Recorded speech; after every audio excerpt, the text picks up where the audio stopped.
ჩვენის ბავშვების სოლიდარობის ნიშნად კიდევ ერთი მარში იმართება. 40 დღეზე მეტი არის, რაც ამ ბავშვების მშობლები სახელმწიფო კანცელარიის წინ აღამებენ, ათინებენ და მოითხოვენ ელემენტარულ სწამალს თავიანთი შვილებისათვის, რომლებიც მათ თვალწინ ტანჯით სიკვდილისთვის არიან განწირულები. ამ დროს კოცბანდა მათ ყურადღებას არ აქცევს, ეს ერთი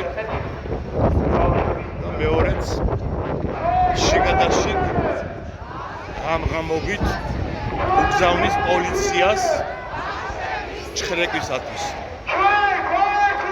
ანუ წარმოიდგინეთ გამწარებული მშობლები, რომლებიც 40 დღეზე მეტია სახელმწიფო კანცელარიის წინ აღამებენ, ათენებენ, მათთან მიდის პოლიცია და ჩხრიკავს მათ ნივთებს, რომ ემანთ რაიმე აკრძალული უფი არ შეიტანო. აი ეს რას ნიშნავს? თქვენ როგორ ფიქრობთ? რაზე მეტყველებს ეს? გარდა იმისა, რომ პირუტყვები არიან და ანტიქრისტიანები და ანტიქართველები, ხო, თავისთავად.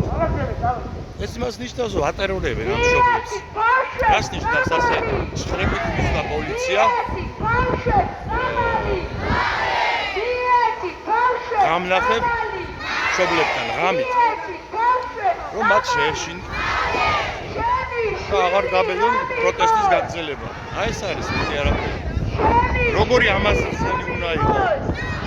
აი ადამიანთა მოთხოვნას რომ შეგაძულებენ. აი ეს ხოძბანდის სატანისტური ხოძბანდის წევრები, ბორიას სატანისტური ბანდის წევრები, რომ მშობლებს ატერორებენ. და თან დასცინია ხო ახლა ტროლბოტების და მათი საინფორმაციო საშუალებების აღვირახსნილი კამპანია საიმისოდ რომ გააშაონ ეს პროტესტი, ეს მშობლები. უსაგე პირდაპირ ეუბნება ყობახიძე, რომ რაც ამას ითხოვს ეს არარაციონალური ხარჯები არის, ხო? ანუ ეგ ბავშვები სადაც მოკვდებიან და რატო უნდა დავხარჯოთ ფულიო? და ამ დროს ამერიკა, ევროპა, რა ვიცი, ბრიტანეთი ყველანი აძლევენ ამ წამლებს, რომლებიც მათივე ჯანდაცვის ორგანიზაციების მიერ არის რეგისტრირებული. და პლუს ამას უნდა იცოდეთ, რომ მსოფლიოს უდიდესი ფარმაკოლოგიური კომპანიები, როგორიც არის როშე, იტალფარმაკო, სთავაზობენ ღიად კოცბანდას, რომ დაიწყონ მათთან მოლაპარაკებები ამ ბავშვებისთვის წამლების მიწოდებაზე. მაგრამ კოცბანდა პასუხობს, რომ ეს ფარმაკოლოგიური მაფია არის. ანუ ამერიკელები, გერმანელები, რა ვიცი, ფრანგები, ბრიტანელები, ხელისუფლებები საკუთარ ბავშვებს ფარმაკოლოგიური მაფიების საწამებლად აგდებენ, ამას ნიშნავს. ანუ კოცბანდა უფრო მეტად უფრთხილდება ჩვენი შვილების სიცოცხლეს, ვიდრე ისინი. რაც ის კოცბანდა ხომ არ არის, რომლის მმართველობის 13 წლის შემდეგ საქართველოში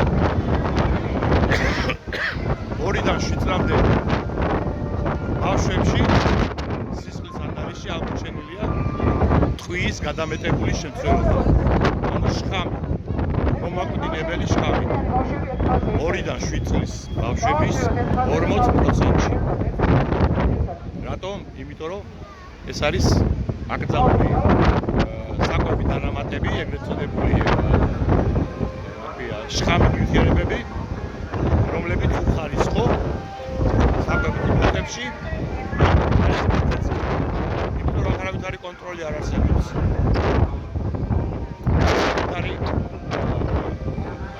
ზედამხედველობა არსებობს იმაზე, რაც ჭამს ჩვენი შვილები. ამის არ ვიცით ეს? რო გენოციდს უწყობს ბორია ევანაშვილი, იმისათვის რომ საქართველოს ქართველების გარეშე ეს პროგრამა შეასრულოს, იმისათვის რომ აქ ჩამოასახლონ მერე ქართველების ნაცვლად უცხოელები, რომლებსაც მისცემენ მოქალაქეობას და იქნებიან ისინი მათთვის ხმის მიმცემელი, რომლებსაც არავითარი პრეტენზია არ ექნებათ ხელისუფლების მიმართ. და ჩაანაცვლებენ ქართველებს. და მე მინდა კიდევ ერთხელ მოუწოდო საპატრიარქოს რომელმაც თითქოს რაღაც ასეთი ჰუმანური ჟესტი გამოიჩინა და შეხვდა ამ ბავშვების მშობლებს და აღუქვა თანადგომა ხელისუფლებასთან მოლაპარაკებებს. სადა ხართ? რას აკეთებთ? რით ვერ დაამყარეთ კომუნიკაცია ხელისუფლებასთან? შიო, ჯაღმა და სხვებო კიდე იქ. ასეთი არ გაქვთ ხელისუფლებისგან თუ არც გითხოვიათ? და იმაზე როგორ ახართ რომ ამ ბავშვების მშობლებს აშავებენ, ატერორებენ, ღამღამობით ჭხებებს უწყობენ? ეს როგორ ძნება ქრისტიანობის თქვენს მიერ დეკლარირებულ ფასეულობებში? ეს არის ქრისტიანობა? სასიკვდილოდ, ტანჯველი სიკვდილისთვის განწეული ბავშვების მშობლები, რომლებიც წამალს ითხოვენ და არ აძლევენ, პლუს უნდა დაატეროროთ და პლუს უნდა დასცინოთ და პლუს უნდა გააშავოთ მთელი ქოც პროპაგანდის, ასე ვთქვათ, დაკოქილი კამპანიის შედეგად? აი კითხვები. ქართველო ერო თქვენ მოგმართავთ. როგორ ითმენთ ამას? აი ეს ხალხი რომ გამოეფინეთ და 17 მაისის ოჯახის სიწმინდის დღეზე იმედ. ეს როგორ მოდის კორელაციაში, როგორ ეთანხმება ოჯახის სიწმინდეს და ქრისტიანობას? ან თქვენი დუმილი, ან თქვენი უმოქმედობა, ან თქვენი ფეხზე დაკიდება ყველაფრისა, რატო არ იმჩნევთ ამ პრობლემას? აი ეს არის თქვენი ქრისტიანობა, სიმართლე მწარი არის, ეს უნდა იცოდეთ. ეს უნდა იცოდეთ. თქვენ არავითარი ქრისტიანები არ ახართ. თქვენ რო ქრისტიანები იყოთ, პირველი გამოიმხებოდით გარეთ და იყურებდით რომ როგორ ბედავთ ბავშვების სასიკვდილოდ გაწირვას. როგორ ბედავთ მათი გამწარებული მშობლების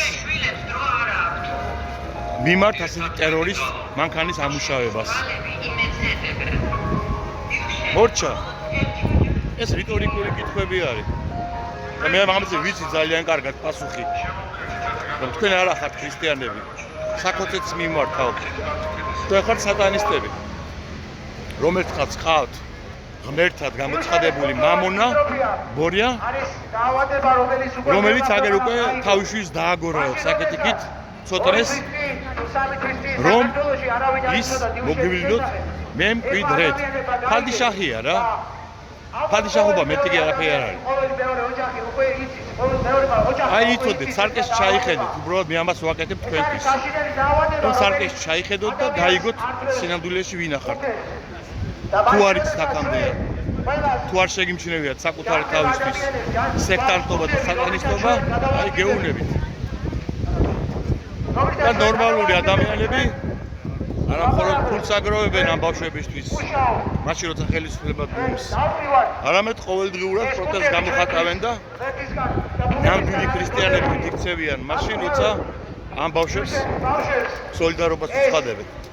აი ეს არის შავი და თეთრის გარჩევა, უმარტივესი.